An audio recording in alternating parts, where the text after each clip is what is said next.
Hello guys! Welcome sa aking walang kwentang channel. So nandito na naman tayo para sa panibagong video. Guys, kunti na lang mag-1K na tayo. Please like and subscribe. Kunti na lang. Anyway, ang ating i-content or papakita ngayon ay yung request ni Jels B. Lopez. Jels B. Lopez, sabi niya dito, next naman daw is yung 3v3. Siguro na-curious siya na paano kaya ang playing style ng mga wizard na swiftness kapag 3v3. Kasi syempre 'di ba parang walang damage yung mga wizard natin diyan.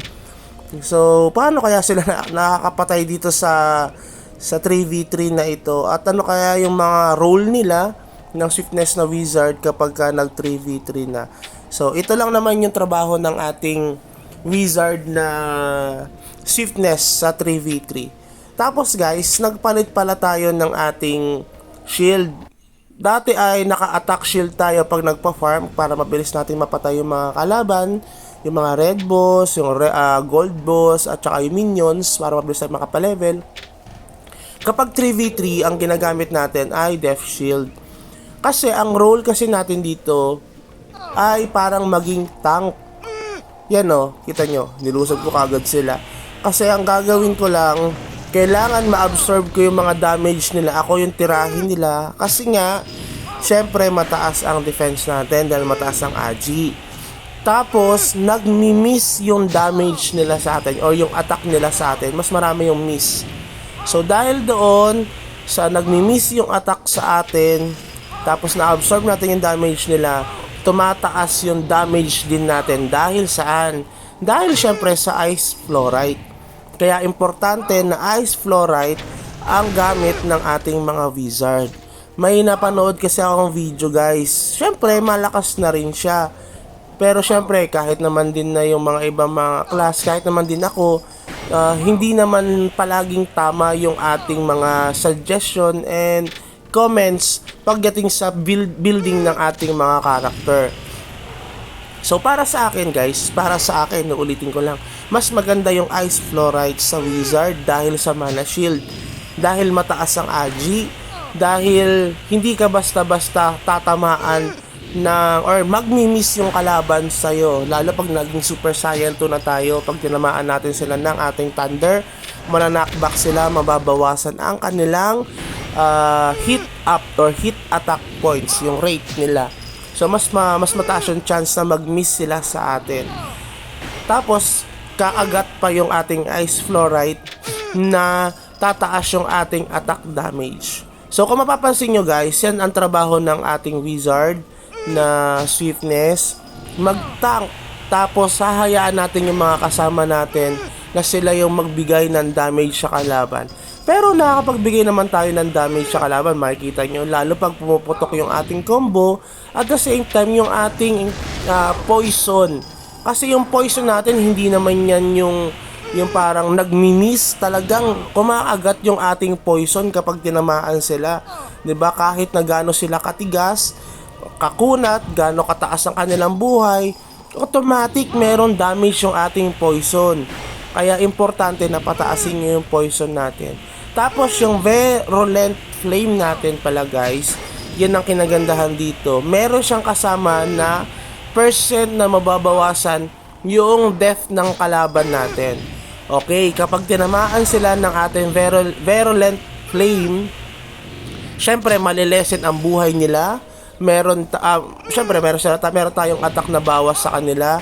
Tapos yung ating yung kanilang defense ay mabababa. Ibig sabihin nun, mas lalambot yung mga kalaban natin. Kaya kapag tinamaan natin sila ng virulent flame, aatakihin sila ng mga kasama natin, aatakihin din natin sila, kaya sila nanlalambot na mamatay. Yun yung importance ng ating swiftness na wizard. Kaya laro lang kayo ng ganito guys. So, kita nyo yan, hindi pa tayo namamatay. Yan ang trabaho natin, yan ang role natin dito sa 3v3 guys. Baka sabi nyo, nakakaumay naman yan, puro attack na lang. Kasi yan ang function nito. Hindi man kayo makapatay directly, pero nakakapatay naman tayo dyan. Hindi man directly kayo yung nagiging hitter, at least hindi kayo nagiging liability. dito sa 3v3. Kasi the more na namamatay din kayo, the more na makakakuha sila ng points, the more na mas malaki yung chance na matalo kayo. Kaya importante na hindi kayo makapagbigay or maging liability ng mga kasama nyo. Pero, tignan nyo naman guys, kahit papano naman, malaki din yung nagiging damage natin sa kalaban. 'Di ba? Tapos, na-slow natin sila, napo-poison natin sila, natathunder natin sila. Ibig sabihin, hindi sila nakakatakbo agad. 'Di ba? Parang ang ganda-gandang kakampi nitong Swiftness na Wizard. Pero syempre hindi ko naman kayo ginagaslight na hindi kasi dahil ang character mo Swiftness na Wizard kaya gusto mong i-introduce or gusto mong i-market yung character mo. 'Di ba? Nasa inyo naman yan kung gusto niyo mag Swiftness na Wizard. Pero para sa akin, kung 3v3 lang ang pag-uusapan, mas okay ako dito sa Swiftness na Wizard dahil nung ako ay Energy Wizard. Dahil medyo malambot lang tayo nun, parang hindi ko siya ma-enjoy dahil nga, oo, nakakabigay tayo ng damage sa kalaban, pero lagi tayong talo. Dahil nga, bakit ba? Kasi laging patay Namamatay din kasi tayo doon ng madalas. Hindi ko ma-enjoy dahil nga kapag namatay tayo, syempre maghihintay ka ng cooldown, parang 15 seconds, 'di ba? Tapos maiinis ka pa, lagi kang patay. Pero dito kasi sa 3v3 na Swiftness, hindi ka namamatay o bihira ka mamatay. Tapos, na-enjoy mo kasi parang ang kunat-kunat mo, ang lakas ng karakter mo. Dahil kaya mo silang tangkihin. Tapos, nakakapatay ka pa rin naman kahit papano. 'Di ba? Dahil sa mga poison na yan. At syempre, yung combo natin. Kahit paano naman may damage naman tayo, hindi naman totally wala. 'Di ba? Kaya pa rin naman natin makipagsabayan doon sa mga talagang damage output na class. Tapos gusto kong patayin or kalabanin itong mga energy na MG dahil nga medyo malambot sila. So kapag tinamaan sila ng Venerland Flame natin, tapos pumasok yung ating mga combo, naubos yung buhay nila. Parang wala pa akong score dito. Anyway, yan lang yung trabaho natin guys. May score na ba ako? Isa. Pero yan ay trabaho kasi natin, yung role natin, kunin yung mga red boss, yung mga regen, para hindi sila makakuha ng regen yung kalaban, lalamangin yung ating team. Okay, ang kailangan lang dyan, manalo, hindi kailangan maging bida-bida dyan guys ha. Kung gusto nyo maging bida-bida, yung parang laging malakas yung karakter nyo tignan, dahil marami kayo napapatay, huwag nyo piliin itong Energy Wizard, Swiftness Wizard. Okay? Yung mga mahilig maging Jollibee, piliin nyo ibang class. Pero okay naman itong Swiftness na Wizard kasi kahit paano nakakapatay naman tayo. Alam niyo naman, 'di ba? Dahil sa Virulent Poison or Flame. Kapag naging naging Super Saiyan 2 at Super Saiyan 3, medyo magastos lang, parang 4 days na ata ako nagle-level up noon or pinapataas, hindi pa rin siya nagle-level up. Medyo ginagamit ko lang kasi yung 20,000 na MUC. Hindi ako gumagamit ng just dito kapag nagpapa-level ng skill ay ng master talent dahil nga mahal magastos. Pero parang mas okay bumili ng just tapos yun ang gamitin mo sa pagpapa-level na master talent. Pero yung skill talent ko, mas nakikita ko siya na mas mura kapag yung gamit mo ay yung MUC lang. So yun guys, mag-request lang kayo ng mga gusto nyong content. Susubukan natin gawin yan. Oy, nakapatay tayo, kita nyo naman, di ba?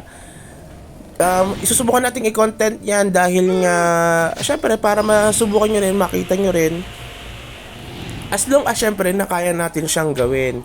Okay? So kung umabot ka sa video na ito guys, please consider like and subscribe dahil medyo malapit na tayong makapag 1K. Oops. Okay, nakita niyo yung baby natin. Nagaya na naman ng bundok.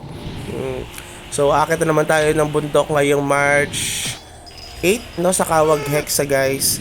So nagpapalakas tayo, medyo natigil lang tayo sa pag-akyat ngayong February na 3rd week tsaka 4th week.